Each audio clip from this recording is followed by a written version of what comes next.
influencing popular culture, politics, and everything in between. The local station takes you ringside as we discuss the crazy world that is professional wrestling. This is Going Ringside with the local station.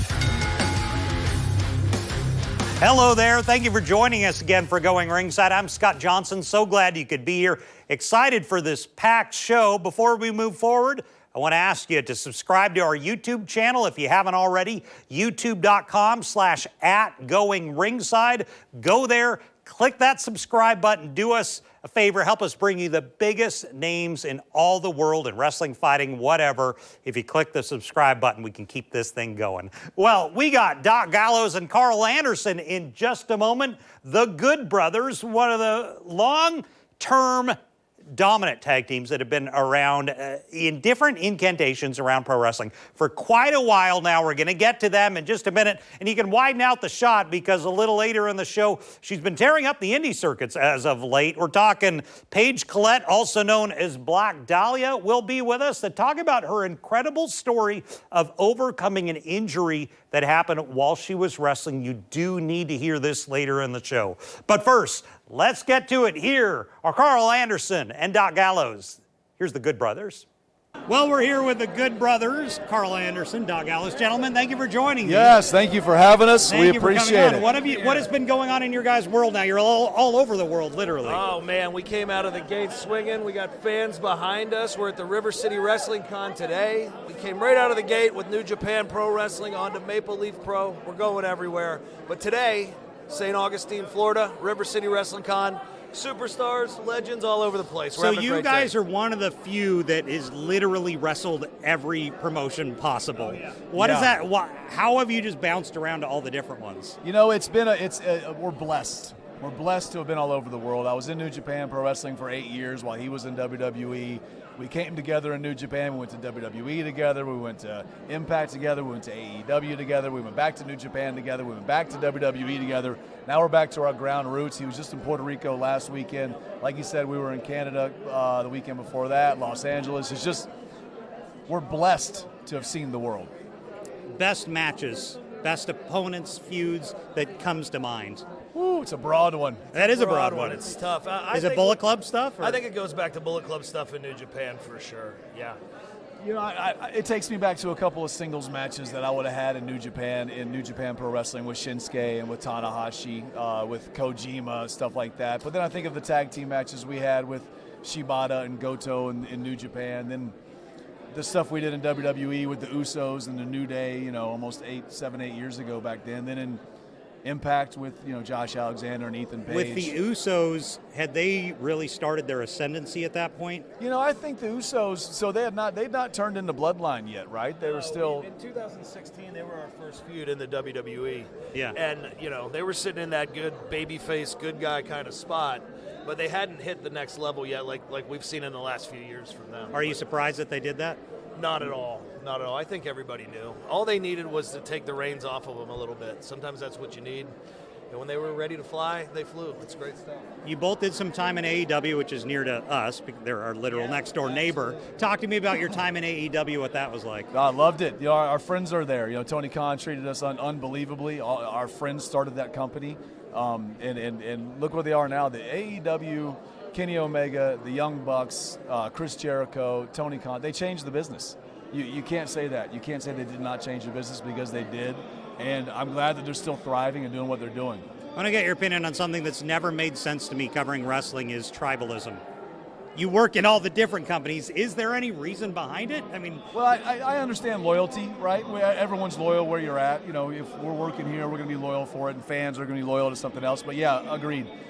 Love everything. There's so much out here. To be able to be here and to be into this world and to see the ECW, you got Francine and Shane Douglas and Hacksaw Jim Duggan. I watched him when I was 8 years old. It's the cool. It doesn't get any cooler than this, man. Who was your influence to get into the business? My first influence was Jake the Snake Roberts. Jake, why Jake? After Saturday morning cartoons ended, wrestling came on. He hit a DDT and dropped the python on the lifeless body, and I said, I have to do that. That was the first time I ever saw it.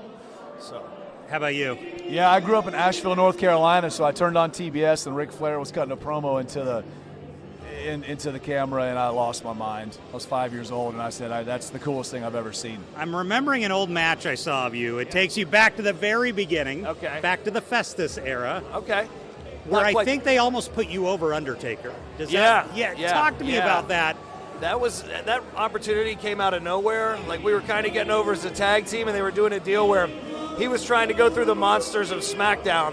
And I got put in the spot. I was 24 years old, main event of SmackDown with The Undertaker for the world title. It was awesome. Was that overwhelming? Well, not really, because my debut was wrestling Kane as Kane on pay-per-view when I was 22. So, it was, I got thrown into the fire quick. So and how are you doing physically? Wrestling is a grueling business. A grueling business. I've been doing it now for 23 years. I had my first surgery probably 8 months ago. That's the first time I've ever been hurt like that.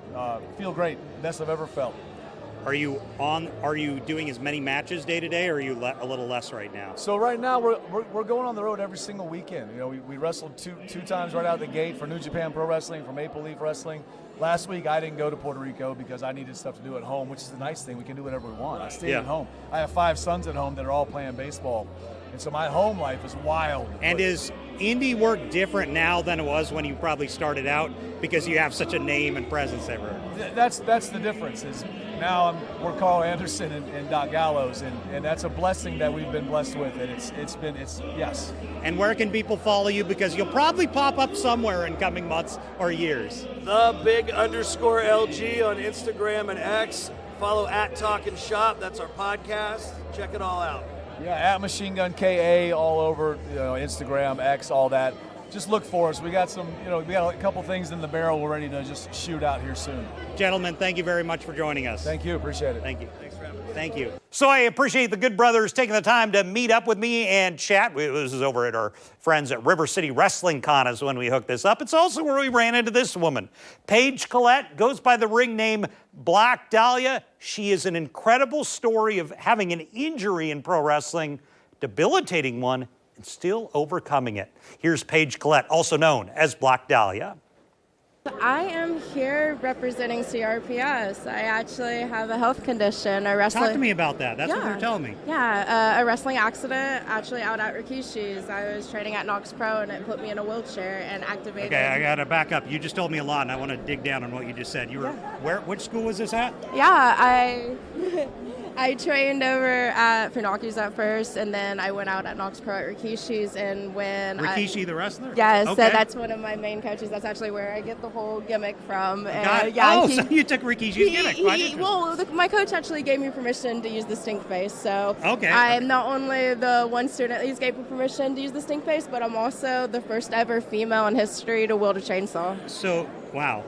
I'm glad you don't have it with you today. Talk to me about the injury. What happened? So basically, out in one of our shows, I got thrown over the ropes and I tore my ligaments, but it activated the health condition CRPS, complex regional pain syndrome. And what is that? It's the most painful disease known to mankind. Really? It is nicknamed the suicide disease, and it has now spread full body, and I am bringing awareness to it. And now they are filming a doc about me. They're writing a book about it. Where will people, any idea where people can find that when it does come out? Yes, well, it's not, okay, so you guys can know that it is a doc and that we're going to start filming this summer, but... Okay, so we got a while to wait. Okay. It will actually debut very soon. It's actually been in the works for a long time. I have all the footage of all me being homeless out at Rikishi's, to me being in the wheelchair, to me learning how to walk again without any pain pills, and this is nicknamed the suicide disease, guys. The only treatment is opioids, and I have gone this whole time without any pain pills, and now I've taught myself how to walk again when they said I would live in that wheelchair and die in that wheelchair, and now I'm going to wrestle. Are you wrestling again yet? Have that started? The training is being filmed behind scenes, but my debut match will be on the doc. And where can people find it? Any idea yet? So we should wait for the doc.